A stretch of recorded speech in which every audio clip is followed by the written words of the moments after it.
Anli Sangyup, Anli Shabu-Shabu ba yung hanap nyo? Ay siya tara, magsapatos na at samahan nyo ako dito. So dahil Valentine's ngayon, sabi ko kay la mama ay kakain kami sa Sangyup. Aba naman, masyado kasi silang job na job palagi magugas ng plato dito sa apartment, maglinis, maglaba. Kaya sabi ko, deserve nating kumain sa labas. Hi, ako si Tin, ang makulit na vloggerista ng Taiwan. Samahan nyo nga ako dito sa Anli Sangyup, Anli Shabu-Shabu na walang time limit. Wow naman talaga! Pagpasensyahan nyo na muna yung boses ko at medyo sinisipon ako ngayon gawa ng malamig kasi sa Taiwan. Kasalanan talaga ng weather to eh. Dito nga Bi, lahat ng nakikita nyo ay Anli. O, siguro hinahanap nyo yung shrimp, beef, pork at chicken dyan, no? Kasi ako ganun din.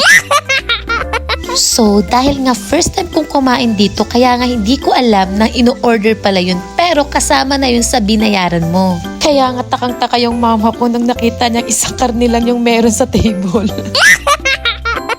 Aba naman, muntik na akong magwala nung akala kong ganun lang. Huy, magwala. Akala ko naman talaga kaya.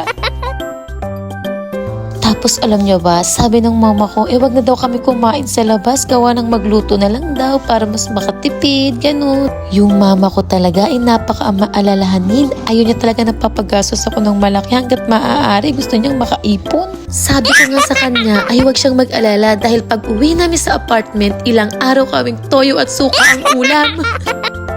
Tapos tignan niyo yung mama ko dyan, oh. Makakagat ng karne. Kala mo naman lalaban yung ngipin niyang depostiso. Hala, sige, Aling Nita, ilaban mo yung pagkagat ng karne para sa ekonomiya ng Pilipinas. Hoy, ba't pati yun nadamay?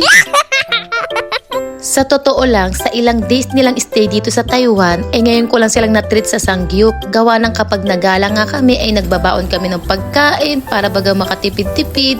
Gawa ng ang dami namin pinupuntahan. Aba, kung palagi kami kakain sa labas, aba, kamusta naman yung wallet ko, Bi?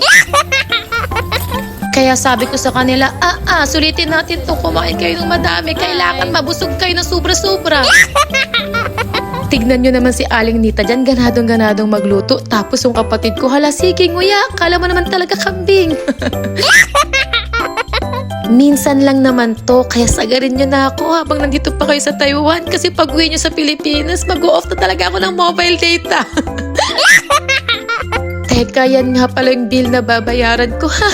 Ang sakit sa banks. Shout out nga pala kay Julie Ann Quer at kay Edwin Montesino. Happy Valentine's sa inyo dyan. Sana okay lang kayo. Wow!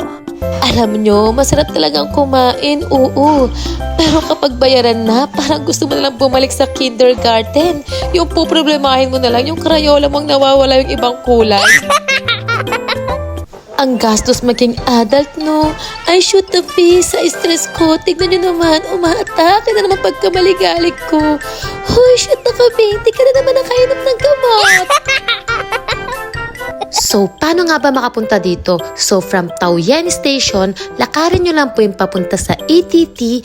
Pag nakarating na po kayo doon, akyat po kayo sa P-floor at matatagpuan nyo na po yung Anli Sangyup, Anli Shabu-Shabu.